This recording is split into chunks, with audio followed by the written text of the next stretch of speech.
இந்த பூமியில பல வகையான உயிரினங்கள் வாழ்றதுக்கும் பெருகிறதுக்கும் தோதான தட்பவெப்ப சூழல் அமைஞ்ச ஈக்குவெட்ல இருக்கிற பகுதி தான் நம்ம இந்திய தேசம். பனி பிரதேசத்துல இருந்து வந்தவங்களுக்கு தான் அதோட அருமை தெரியும். அதனால இந்திய மண்ணை கைப்பற்றி ஆள்றதுக்கும் அழிக்கிறதுக்கும் பல ஆயிரம் வருஷங்களா போராடிட்டு இருக்காங்க.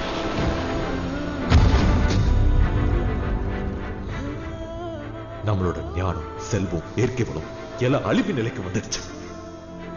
அரிய விலங்குகளை உணவுக்காகவும் தோலுக்காகவும் வேட்டையாடி அழிச்சிட்டு இருக்காங்க. சிங்கவால் குரங்கு, நீலகிரி வரையாடு, மலபார் புனுகு பூனை, காங்கயம் காளை எல்லாமே காணாம போயிட்டு இருக்கு. 1985 திருச்சியில காண மயில் தெரிஞ்சதா ஒரு விவசாயி சொல்லியிருக்காரு. கூடிய சீக்கிரம் இந்த விலங்குகள் எல்லாத்தையும் நம்ம ஒரு மியூசியம்ல தான் பார்ப்போம்.